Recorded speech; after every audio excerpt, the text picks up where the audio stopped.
The Elgen one is, I think we can safely say it's kind of a knockoff of the Rossi twist lock. It's at least what some designer in China a decade ago tried to do, was to look like the twist lock, I think. Oh, I see what they tried to do there. So it's looking like the twist lock, but it doesn't function like it. So you get the methodology of it.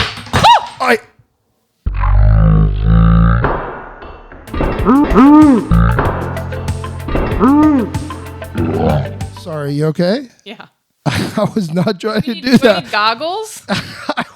And again, I'm not an expert on dealing with these, so it's probably my fault, but that shouldn't happen. You ready for this regulator roundup or what? Yeah, let's get going. Let's do a side-by-side analysis, a little battle of all the regulators, including the Rossi Everlock, the Rossi Twist Lock, the old style with the wing nut, the old style with the hex nut, and some of the knockoff brands like the Elgen standoff, the Duradyne standoff, and some other knockoff. Well, we've got some interesting looking devices here. I'll tell you that. They are. Look, when we first got in the game decades ago, it was predominantly wing nuts everywhere. Just wing nuts locking dampers down. Unlocking the damper. Wing nuts unlocking dampers. And so we have this here. This is kind of the vintage wing nut locking regulator. Yeah, a twist and promise. Fingers crossed. That handle, I mean, look how easily I can move that handle. And the wing nut is still on. It's no longer regulating. It's not. The wing nut's like going along for the ride. Like, Yes. where are we going? We're going down. We're going up. Okay. And I think Rossi changed the game and really sort of pointed out the problems of the wing nut, the rattling loose, the disturbing of the air balance across the entire project. It's cool to see the industry shift to Rossi as the new standard. And it's really cool to see the competitors move away from wing nuts as well. It's like we're all in it together. So we all know the Rossi Everlock, the positive locking regulator, the patented positive locking regulator. And Well, she's a beaut. it is a pretty design. It's precision. It gives you control over where the blade is located. That thing is not going to move. So you can set it and forget it. Do you know who really loves these? Engineers. That's true. I Yeah. mean, you've seen the specs that are coming across. All the time. We get so many contractors reaching out to Yep. us saying, I need this positive locking regulator because it was spec'd by the engineers. It's so cool to see so many engineering firms now specifying this regulator. Let's compare these. One for the people at home. Let's have some fun. Yeah. Here we go. Wait, Tony. Yes. Safety first. Safety first, always. Thank you for the reminder. All the pros at home know.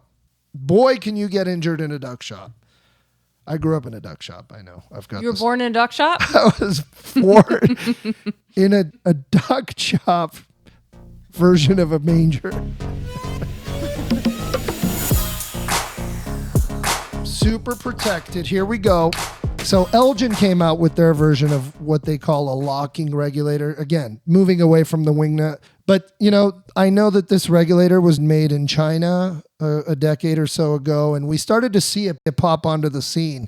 Okay. And I think we can safely say it's kind of a knockoff of the twist lock model. It's at least what some designer in China a decade ago tried to do, was to look like the twist lock, I think. I'm not in their head. I can't say for sure. Yeah. You know, the Temu version. The Temu version. It really is like a Temu version.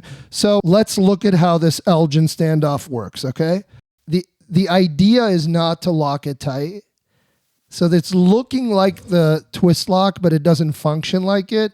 The idea is they're trying to generate a positive lock. They're trying to have you push down, move, and then let it sort of snap into position and lock in. So imagine trying to operate that up on a ladder. I'm not going up there. Why don't you operate it right here on ground floor level? Let's see how you do. Push in on it and twist it. And push in and twist. Push. Whoa. Okay. So the idea is you push really hard. Ooh, that thing is really fighting me. Why is it locked? It's somehow locked. Hold on. Okay.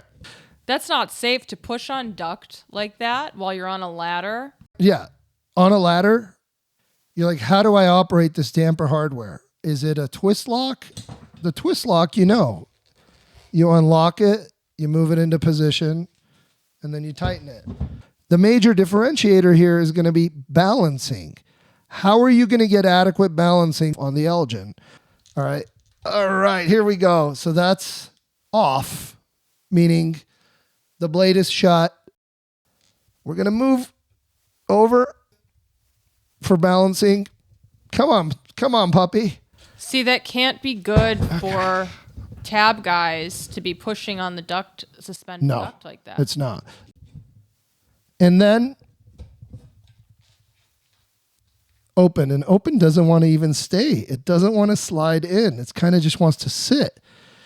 So I don't know if this particular unit is not working well, but in open, okay, there we go. Finally snapped in. God, this is not an easy device to use. Hold on, Tony. We have a TAB crisis line. Yes. TAB guys, call us with your stories. How do you balance with these? This is difficult to balance with. Whereas you have an infinite range with the twist lock. Just to look at the twist lock for 1 second, Jess, you undo the knob, lefty-loosey.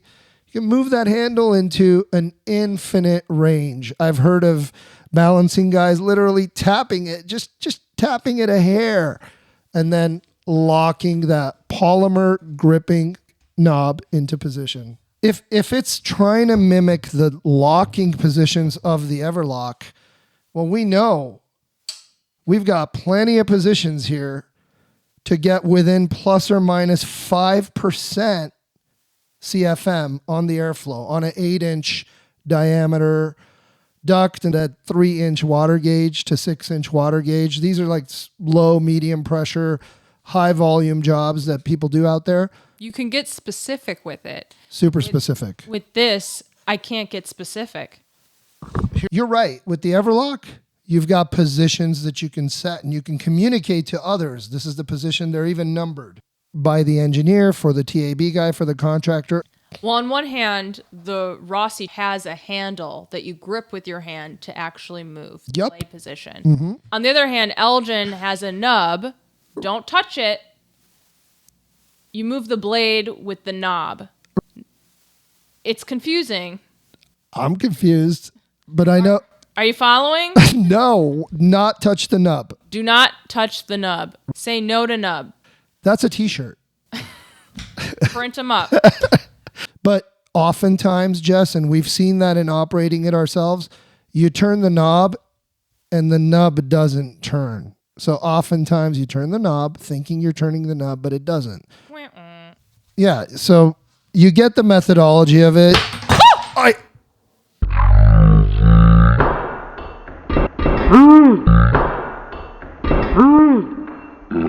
Sorry, you okay? Yeah. I was not trying to do you that. Need goggles? Jesus. Should we keep that in? I feel like we should keep that in. That was crazy. That actually scared me, but yeah. I'm sorry. I wasn't trying to make it explode. The spring action made it do that. And again, I'm not an expert on dealing with these, so it's probably my fault. But that shouldn't happen. First of all, this is dangerous. Right. It's not funny. Yes. It's not funny. That's dangerous. I know. I wasn't expecting it to go exactly that way. So it projectile. Yes. So it's like a spring-loaded projectile. Okay. So that's the Elgen Super Standoff.